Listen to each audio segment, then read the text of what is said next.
Hey guys, Bushcraft family here today, and I guess this is going to be my first video for SHEDWARS21. So let's get started. I'm making my own fertilizer. I don't like to use chemicals and stuff like that. I like to use the stuff that nature made and stuff like that. Okay, first of all, what we're going to need is uh, let's go ahead and start with the baking soda, or no, baking powder. You're going to need 1 teaspoon of baking powder. Make sure I get that right. See, guys, baking powder. There you go. Dump that in the jug. We're making a gallon. Okay, so if you're going to use a milk jug, please make sure you disinfect it real good. I like to put a little bit of bleach in there and swish it around a little bit and let it set in there for a day or so, and then rinse it out very good. Okay, we got our baking powder. We're going to also need some ammonia, some clear ammonia. You don't want anything like that smells pretty or anything like that.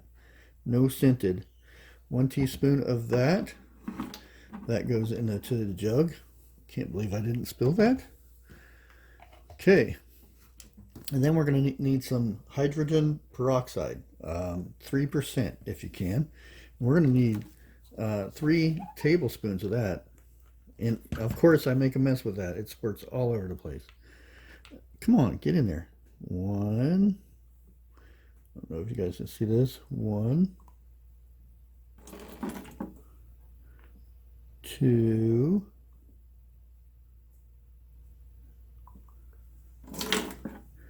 And see what I mean? I'm making a mess all over the place. 3. Okay, we got those 3 ingredients. And in this container right here, as you can see, I have a ground up dried banana peeling. Banana peelings are great for fertilizer, so don't throw those away. You can put them in a gallon jar, and just snip them up and let them sit there until they ferment a bit, and that's a good fertilizer by itself. But I like to dry them out and then grind them up real good, and then we're going to pour that in here. This is 1 banana. I'm sorry about the noise. We got noisy neighbors going on right now. They're rebuilding and whatnot.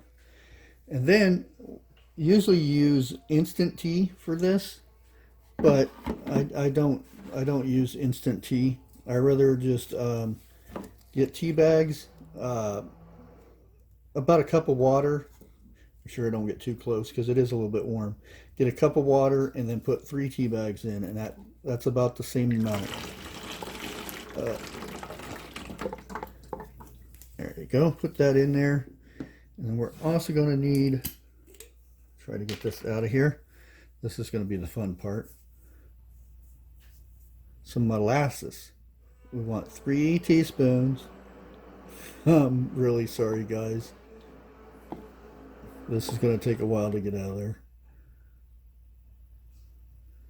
1. I should just eyeball it. 2.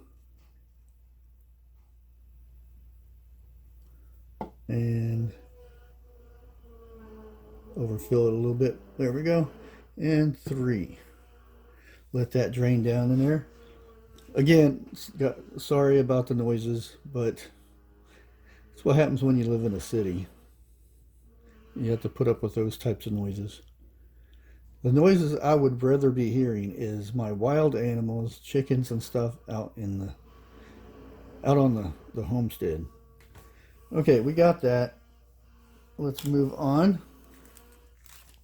In this bag, we have some crushed up eggshell. Eggshells are a wonderful fertilizer also. We're going to go ahead and dump this in here. Drain that off a little bit. No idea what the heck they're cutting over there. Try to get that, all that eggshell in there.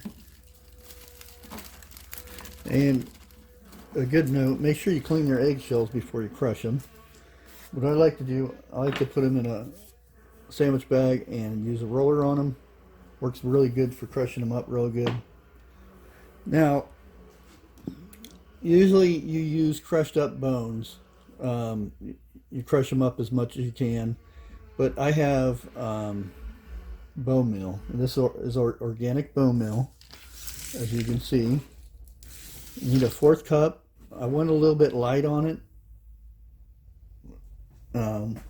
because my plants have already started with it. So see if we can get this in there without it clogging. With that molasses. Sorry about the noise. There we go, guys. Now we're just going to fill this up with water. It's best to let it set for 24 hours. I've already got a batch already done, so I'll head up to where my seedlings are at the moment, and I'll show you what else. Okay, guys, here we are. We're back up here in the little grow room I got going on over here, and I've already taken out the tomato plants. As you can see, they're doing pretty good so far. It's like probably 3 days out of the little containers like this, and I have to get the peppers done, and the glow light's on, so you're going to see weird purple colors, but that's the way it goes. And my microgreens are doing really good, as you can see. And over here we have our yellow squash, some mixed peppers, or I think they're like a multicolored pepper or something like that. And we have my zucchini going on back there. It's doing pretty good. A couple more tomatoes. I believe these are, got a mark somewhere. Well, maybe I don't. I swear I'm marking. Well, one of them is cherry tomatoes. Oh, there it is. Yeah. Cherry tomatoes are these guys in the back over here. And these are Cherokee tomatoes, the ones in the green containers. These are Cherokee tomatoes. They're like a dark chocolate looking color. And here are my herbs. My herbs are starting to sprout on out of here. I've got different herbs in every corner and something in the middle. My leeks are doing really good, as you can see. Now let's go over here, and that is my potatoes. Now what I like to do with my potatoes, once I take them out there to plant them, I have tires. I'll put them at the very bottom tire and bury them, and then I'll branch these branches out and bury these, keeping one going up top, and I'll put another tire on and then fill it up with dirt as I go. And as soon as they sprout out a little bit more, I'll put another tire and cover those up until about 3 tires high, and then it produces more potatoes that way. Every one of these little branches branch out when you cover them up with dirt, and that gives you more potatoes instead of just one lump sum in the bottom. And then we have our marigolds up top here. Not doing too bad. And I have a straggler tomato. I'm not sure what that is. And a lonesome cucumber. So I have to replant a couple more cucumbers. And my Brussels sprouts down there. And then I have some red potatoes in here. I just planted those a couple days ago, so they're not ready to come up yet. But there you have it, guys. Now I've got my mix over here, and I'm going to start feeding these guys. Now what I suggest, when feeding them fertilizer and anything in a liquid form and stuff like that, don't put it up top. Feed them from below. Always feed them below or on the side. Like if you're in your garden, you dig a hole on the side over here and you put your fertilizer here and bury it. You never touch fertilizer on a actual plant. It can harm them. Let the roots get the fertilizer themselves. That's what they're for. But there you have it, guys. I'm gonna go sit in here and feed these guys and see how well they do in the next couple days. But go team, will it grow? Until next time, God bless.